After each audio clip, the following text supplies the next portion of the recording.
त्या रीतीने आम्ही सुनील पाटीदार यांच्या घरून निघून पुढे निघालो आणि बडवली नावाच्या गावाकडे. मध्येच आम्हाला एक छानसा उदबत्त्यांचा कारखाना मिळाला. मग आम्ही त्या कारखान्याला एक छोटीशी धावती भेट दिली. कुटीर उद्योग म्हणून जे उद्योग असतात त्याच्यातला हा आहे. जस्ट एक छोटीशी झलक.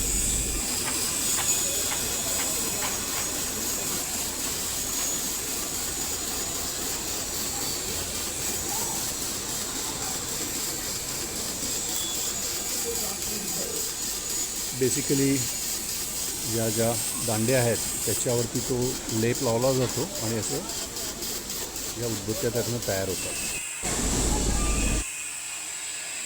नंतर आम्ही तिथून एका आश्रमात थांबलो आणि तिथे आम्हाला असं हे छानसं चपाती भाजी नंतर कढी असं जेवण मिळालं आणि कधी झोप लागली हे कळलंच नाही.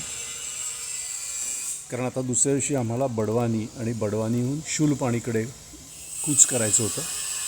सो आम्ही शांतपणे झोपलो आणि दुसऱ्या दिवशी सकाळी लवकर उठून आवरून सर्व प्रकारच्या आरत्या आणि मैयाचं पूजन करून आम्ही निघालो.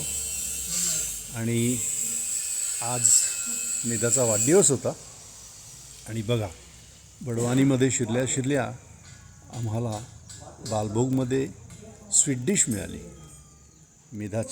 मेधाचा बड्डे सेलिब्रेट करायला मैयानी स्पेशल जिलबी पाठवली होती.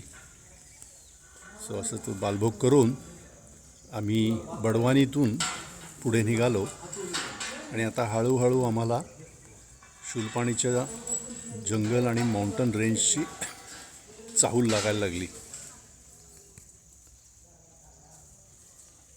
येता येता आम्ही हे गायत्री माता मंदिर म्हणून आहे तिथे आलो आणि तिथेच मुक्काम करण्याचं ठरवलं.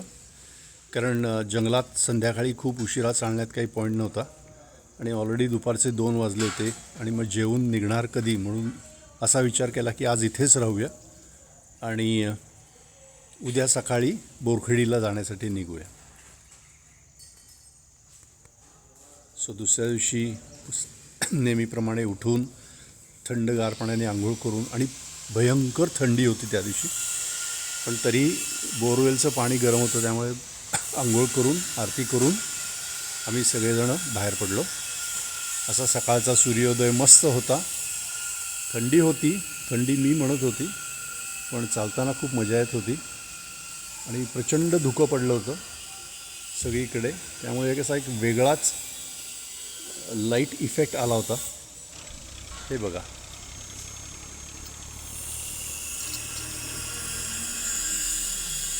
चालताना असं वाटत होतं सूर्य आहे का नाही. आणि ही बघा Medha covered from top to bottom. आणि एवढ्यातच आम्हाला त्यामध्ये एक गाडी दिसली. ती गाडी आमच्यासमोर येऊन थांबली आणि त्यांनी गाडीतून आम्हाला गरम गरम मसाले भातचा बालभोग दिला. तो मुलगा आणि त्याचे वडील हे प्रत्येक दिवशी सकाळी उठून ह्या रस्त्यावरतून जाणाऱ्या सर्व परिक्रमावासींना असा बालभोग देतात. त्यामध्ये धन्य त्यांची ती सेवा. आता आम्हाला हळूहळू शूलपाणीचं जंगल डोंगर हे सगळं दिसायला लागलं आणि हे पूर्णपणे मैयाचं बॅकवॉटर आहे. या पुलावरनं जरी आम्ही चालत गेलो तरी याला मैयाचं क्रॉसिंग म्हणत नाही. डोंगर दिसायला लागले. ह्याच डोंगरातून आपल्याला जायचं आहे पलीकडे नर्मदे.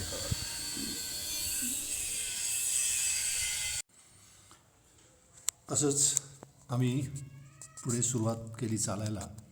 बोरखेडीकडे जात असतानाच मध्ये हा एक तरुण चहापानाची सेवा देत होता. चहा प्रसादी म्हणतात त्याला. तर आम्ही त्याला विचारलं, तो म्हटला मी सध्या ड्रॉइंगची परीक्षा देतो आहे. आणि त्यांनी बघा त्याचं ड्रॉइंग आम्हाला काढून दाखवलेलं. अतिशय सुंदर ड्रॉइंग तो काढत होता. आम्ही पण त्याचं कौतुक केलं आणि तिथून पुढे निघालो आणि बोरखेडीला येऊन पोचलो. आणि बघा भाग्य म्हणतात ते कसं, तर बोरखेडीला ऑलरेडी एक जळगावचा बायकांचा ग्रुप गाडीने नर्मदा परिक्रमा करत होता आणि त्यांनी स्वतःच भोजन केलं होतं. पिठलं, ज्वारीची भाकरी, त्या ज्वारीच्याच कुरडया आणि ठेचा. वाह, काय जेवलो आहे म्हणून सांगू, एकदम मजा आली. आणि आम्ही सगळ्यांनी जोरदार ताव मारला त्याच्यावर. त्या रात्री आम्ही बोरखेडीलाच झोपलो आणि एक अतिशय निसर्गरम्य परिसरात आम्ही होतो. हे नयेचं बॅकवॉटर संपूर्णपणे अथांग असं नजर खिळवून टाकणारा असा जो प्रदेश म्हणतात ना, तसं ते होतं. फारच सुंदर. आणि असं चालताना आम्हाला दिसलं ते एक टुमदार घर, छोटीशी शेती, अप्रतिम. हळूहळू शुल्पाने आपले रंग दाखवायला सुरुवात केली. तर या शूलपाणीच्या झाडातून चालताना कधी उतार, कधी तीव्र चढ, पण संपूर्णपणे जंगलातनं जाणारा हा रस्ता. आणि बघेल तिकडे हिरवळ झाडी आणि मध्येच झाडावर लटकणारी एखादी खूण, जी आपल्याला सांगते की आपण बरोबर रस्त्यावर आहोत. अतिशय सुंदर प्रसंग होता. हे असे उंच डोंगर, त्यातून चालताना मजा ती वेगळीच असते.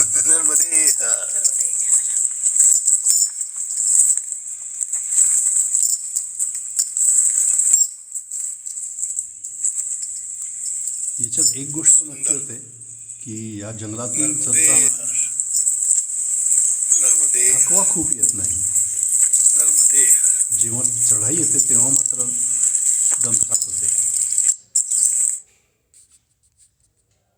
आणि मग हे असे सुंदर डोंगर, आत्ता हे दिसायला छोटे छोटे आहेत, हळूहळू त्यांची उंची वाढत गेली. मध्ये अशा नद्याही लागल्या ज्या आपल्याला पार करून जायचं आहे. छोट्याशाच आहेत, त्यामुळे बराच वेळा प्रवाह ओलांडून जायला फारसा काही प्रॉब्लेम येत नाही.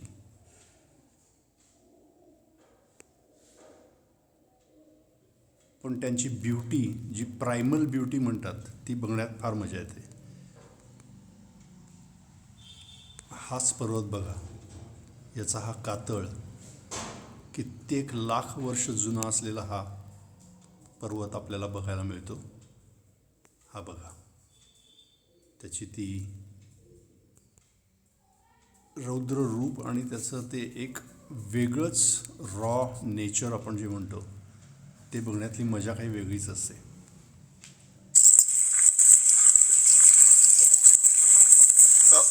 रस्ता बराच वेळा असा कडेकडेनी मेनली घळीतून जात असतो त्यावेळी. आणि बऱ्याच वेळा पाण्याचा सोर्स जवळ औदुंबराच्या झाडाखाली पाण्याचं झरा आहे.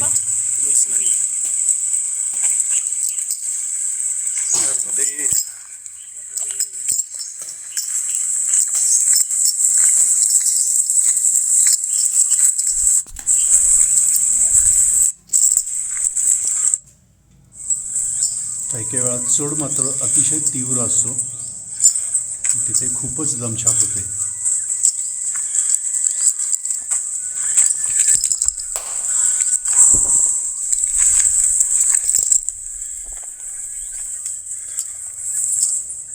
Camera doesn't do a justice, पण हा क्लाइंब खूपच स्टीप होता.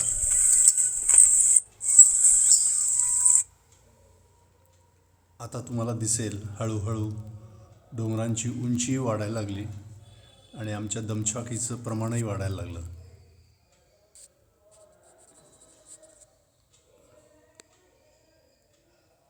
अतिशय नयनरम्य आणि इथे कधी कधीच दिसणारं मैयाचं बॅकवॉटर नर्मदे हर.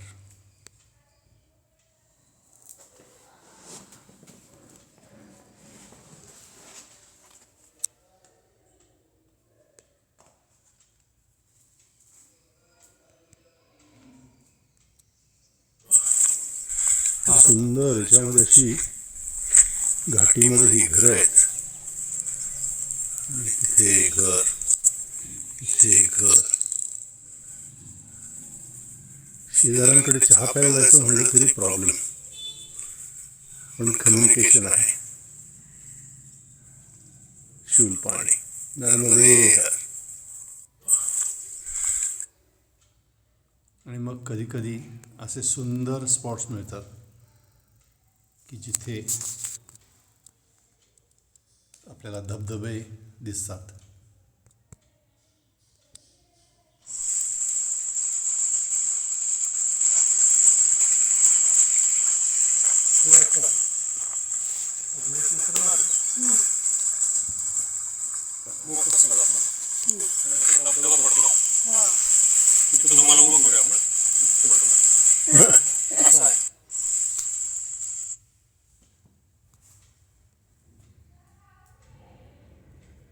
हे आम्ही तिघं छोटासा आनंद साजरा करताना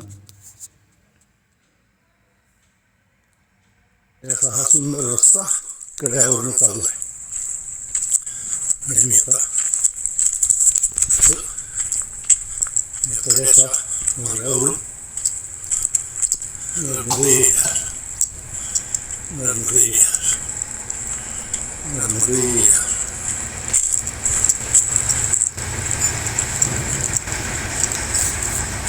हा सुंदर रस्ता कड्यावरून चालू आहे. आणि मी आता या कड्याच्या मार्गावरून नर्मदे हर, नर्मदे हर, नर्मदे हर.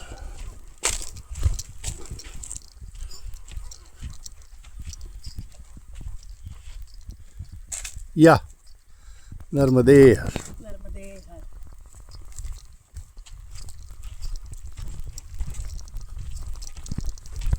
नर्मदे हर. तेच ते सगळ्या गायी आल्या. चला येऊ.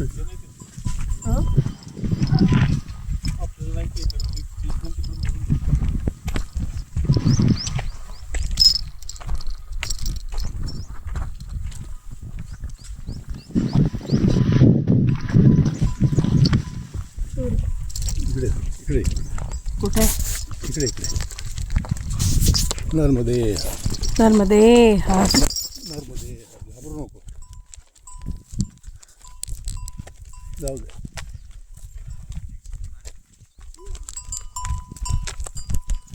अशा रीतीने मैया घाबरल्या, कारण इकडे खाली एकदम हे आहे. नर्मदे हर,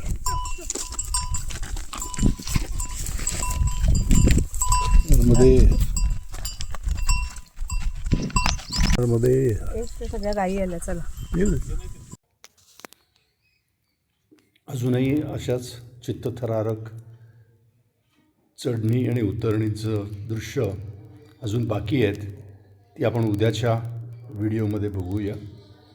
तोपर्यंत सर्वांना नर्मदे हर, नर्मदे हर, नर्मदे हर.